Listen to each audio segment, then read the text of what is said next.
Hi, welcome to Arty Crafty Alchemy. Today I am going to be sharing with you how I made my own shimmery, metallic, iridescent cardstocks and some projects I made. I'm the Arty Crafty Alchemist. Let's get started. I'm going to preface this by saying that I filmed this earlier today and it was awful, not very coherent, and there was no way I wanted to edit and put it out there in the form that it was. So I am refilming. These are some of my extra pieces. Now the brands I have used are Anko, Press Stick and Duo Mai, M-E-I. I haven't heard of that brand before, but that is what I had.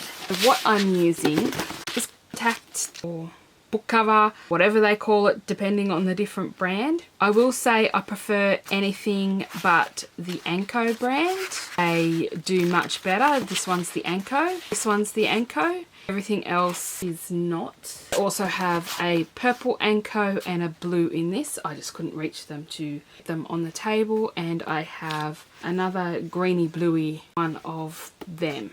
Basically what I've done is taken an A4 sheet of this and stuck it on some cardstock. Now the reason I prefer the other brands to the Anko is because I was also using this Crafts For You double-sided adhesive, and you can't use it with the Anko brand. It won't cut through both layers. Even with metal shim I could not get them to cut, but they do cut beautifully if you don't use the double stick tape on the back. Cuts perfectly, and I have this little die cut here with some really tiny swirls on it, and it has cut them just fine. But if I'd had the tape on the back it wouldn't have cut at all. It will cut more solid images with the tape on the back. I didn't try an Oliver Stick-It, which is super thin. That might work if you have it. These are ones that I couldn't get out. They are stuck and ripping and things, and so I can't use them. But these two pieces here don't have any tape on the back, so I'll be able to use that. And then this is some more of that iridescent green and the darker iridescent green with a bit more blue in it. And then I've got the gold, pinky purpley iridescent. I rushed a bit doing that one. The Duo Mai needs to be done really slowly to get all the kinks out, though it is very hard. And then this is the other Kmart one. The other thing with the Kmart one is if you leave it in the sun, it fades. This was near my windowsill, so it faded. And this is the proper colour that it's supposed to be. Again, this is with the metal plates and some Spellbinders dies, and it wouldn't cut through with the tape on the back. Now this is the Press Stick brand. Without the metal shim I did these, and as you can see I'm having difficulty popping them out, but then the piece I used here and the dies I used here for the letters I used with a shim, and they cut beautifully, extra left over. And then I have this sort of brushed metal purple, which is just gorgeous. I had to have that, and it was only $1, and it's Press Stick as well. Gold and the blue are Press Stick, so I've not had as many issues with them. These cut absolutely beautiful with the stick on the back, although I did forget to add some to the newer ones that I cut. I have these pre-cut to roughly A4 size. They are a little bit over, so I will have to trim them down. The slower you go, the more able you are to get the kinks out. This lovely purple one is very thin. I wish I'd seen these when they came out because they are really pretty. And this is the only colour that I could get. I'm not sure what other colours they had. If I get a chance to go into a Coles in Sydney, I will have a look.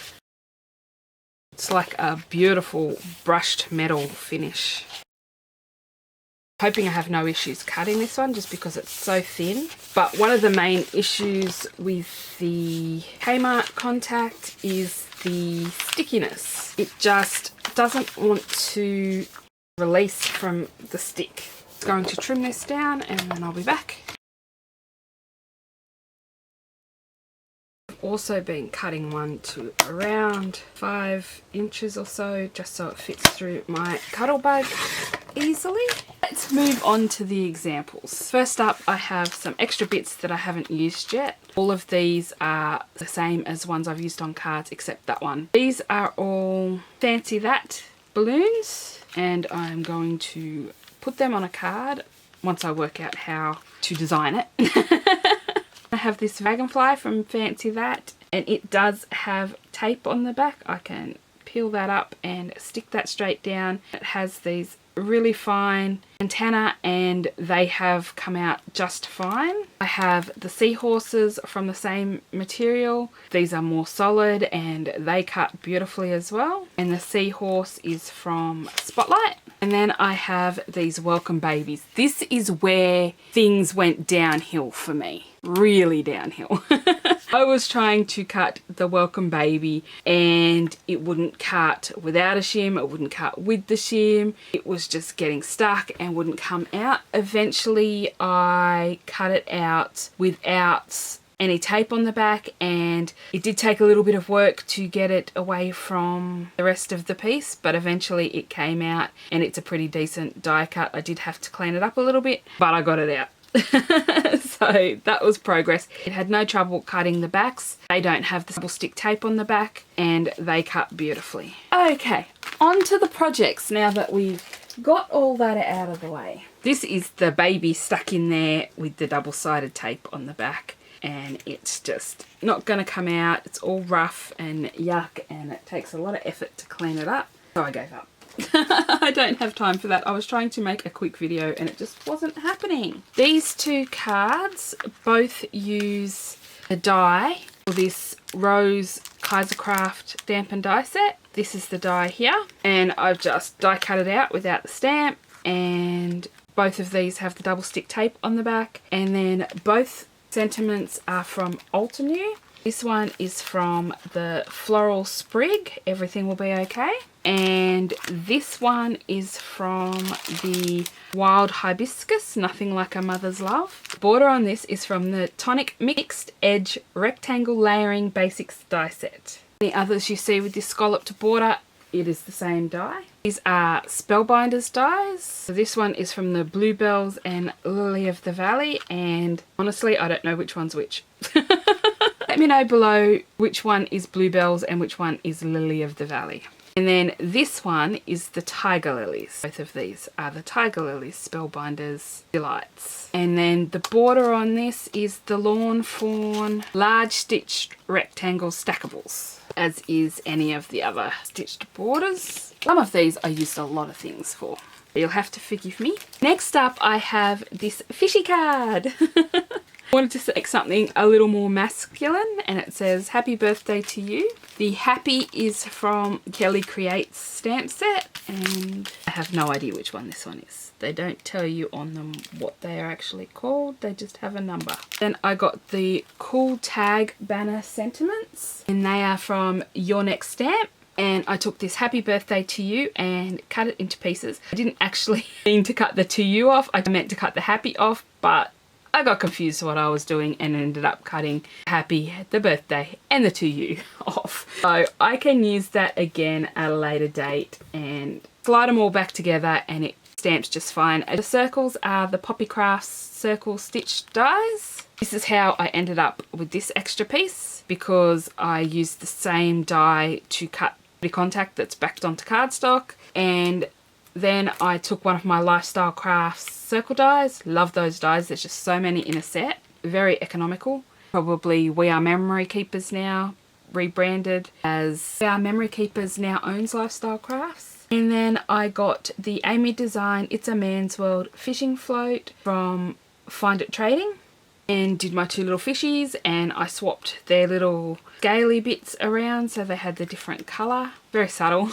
I'm not sure if the camera picks it up that they... oh yeah, it does. Now, what else is iridescent and pretty and sparkly but mermaid? Next I have this mermaid card, and the mermaid is the Craft mermaid. To get the bubbles, I used the dies for Manatee-rific and Trim the Tree because they had little circles. I was hoping I had a slightly smaller one, but I didn't, so I had to use what I had. And then the sentiment is from Rosie's Studio, Make a Splash, Have an Amazing Day. And if you can't tell, I love to mix and match my stuff. Next, this is a good unisex card. It has the rainbow balloon vellum background, the tonic dies, and Birthday and Wishes is from the Crafty Potential. And as you can see, cut out the letters really nicely. I didn't have the sides grabbing like I do with the Anko brand. The press stick works much better. So if I see more colours in that, I'm likely to grab that over the Anko any day. Next is this card. Nice and simple. If you haven't noticed, I'm trying to go a bit more clean and simple with these cards because I tend to make a lot of very busy cards. And so I thought I would try my hand at doing some very simple cards and see how they turned out. I've been wanting to use this die for ages. I did try and use it on the pink. It was a no-go. Now I know I can try it if I want to glue it down myself, but that might make a mess. I've backed it onto 2 more white cardstock pieces of the cutout, and that is from Craft, and it is called Posy Circle. And the sentiment is from Inkadinkadoo Expressions. I have a lot of Inkadinkadoo stamp sets and I really love them. I used to use them all the time, so I've reorganised all my stamps so that I can see them better. I did have them in folders, now I have them in baskets because it's just easier to go through and easier for me to put them away. I tend to put them away more when they're in baskets as opposed to folders because I don't have to pull out folders all the time and then look for the page they go in,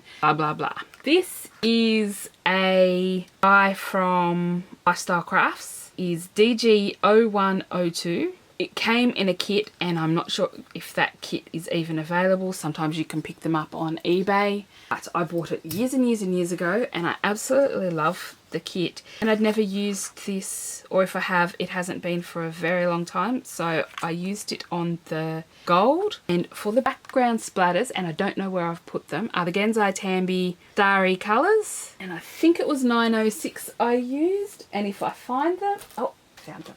Used a set of the Genzai Tambi Starry colours, and I used 905, this pale colour here. I thought it was closest to what I needed. Wasn't sure, didn't have my swatches about, but it looks pretty good in the background, so I'm pretty happy with it.